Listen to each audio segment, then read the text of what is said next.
I'm Megan from the Great Lakes Science Center. We are excited to bring you this early childhood learning experience made possible with funding from our friends and partners at PNC and their wonderful Grow Up Great program support.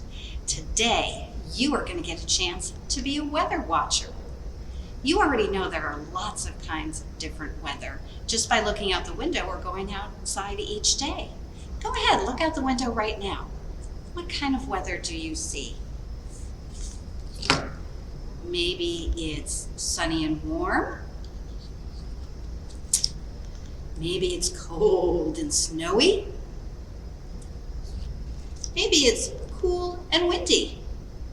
Or maybe it's my very favorite kind of weather, rainy.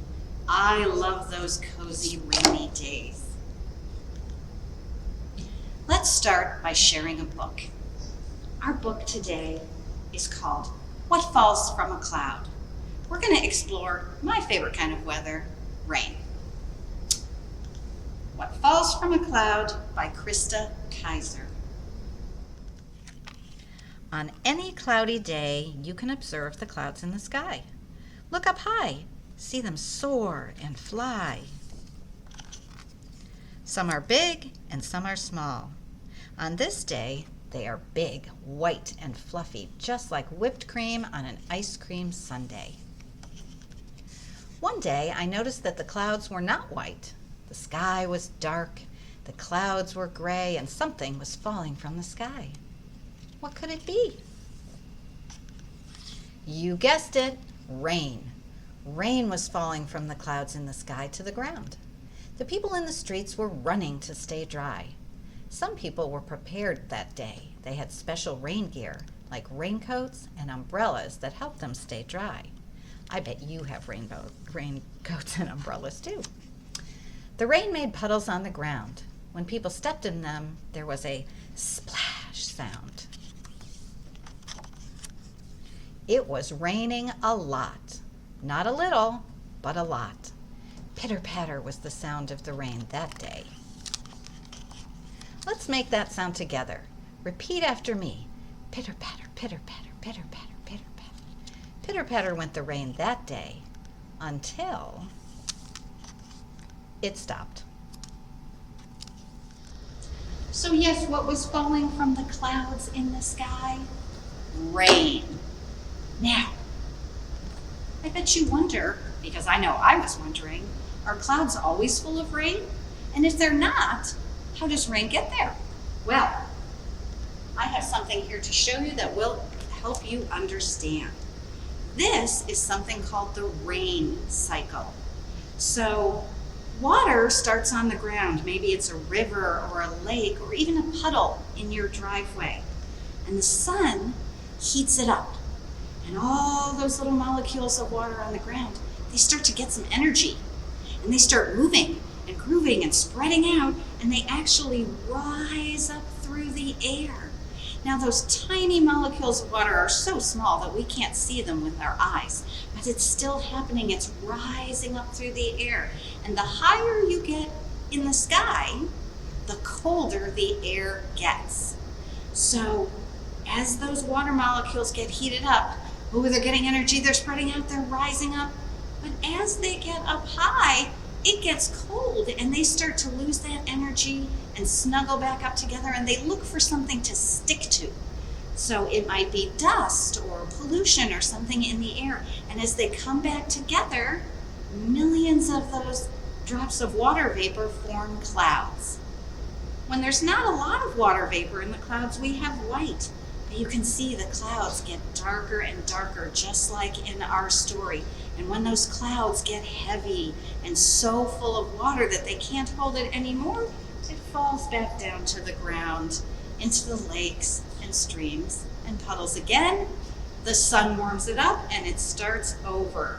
If you look, you can see that shape looks like a circle, doesn't it? And that word circle is where we get the word cycle, the water cycle. It goes around and around and around, over and over again. Now, just for fun, let's pretend that you are a drop of water in a puddle. So I want you to Get down low on your feet like this. Okay, and you're sitting in the puddle, but it is a beautiful, warm, sunny day. And all of a sudden you can feel that heat from the sun, and you're moving, and you're getting more energy, and more energy, and more energy, and more energy, and you're rising up, but oh my goodness, you're getting kind of high in the air now and it's cold, so you're gonna snuggle up and fall back down to the earth. Let's try that one more time. The sun is warming you, you're getting energy, you're moving, you're grooving, you're spreading out and going up, and oh, it's so cold. So you snuggle up together with your friends and then you fall back down to earth, around and around and around in that water cycle. Well, now I am going to try and make my own water cycle and make it rain right here inside the Great Lakes Science Center. So the first thing I'm going to need is a glass jar. I have a glass jar with the lid here, and I'm going to want to put a little bit of hot water in the bottom. That's going to be my puddle that the sun is heating. So I'm just going to put in not too much, just a little bit.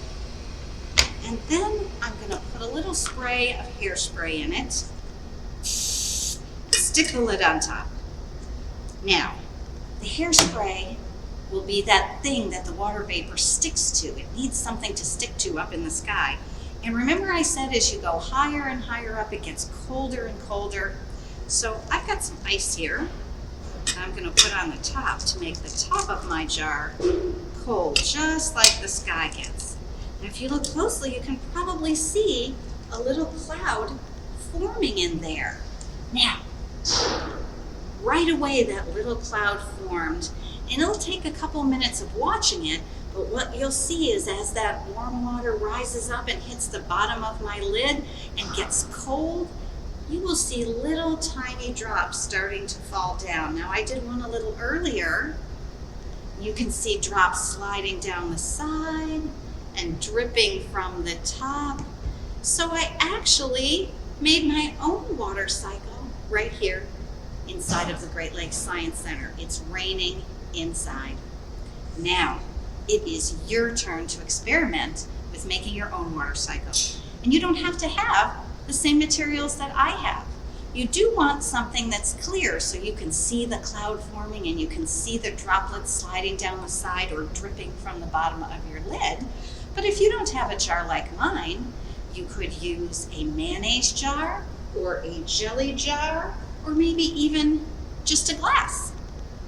You can put a plate on top, maybe a small bowl, anything that will hold your ice cubes. Now make sure that you get an adult to help you with the hot water, because that's a little bit dangerous. And it will take a couple minutes. The cloud should form instantly. Now, this will still work even if you don't have hairspray. It just gives it a little something to stick to. So I cannot wait to see what kind of rain cycle you use and do in your home or at school. Be sure while you're experimenting to take some photos or videos and share them with us at our Facebook page or at #StayCuriousCLE. When you're all finished, make sure you clean up your work area, put all your materials away, and wash your hands really, really well. Thank you for experimenting with us today, and thank you again to PNC Grow Upgrade for making this experience possible. You can continue learning with us by checking out all of our resources at greatscience.com and from the PNC Grow Upgrade Lesson Center. There will be a link below. So until next time, stay curious.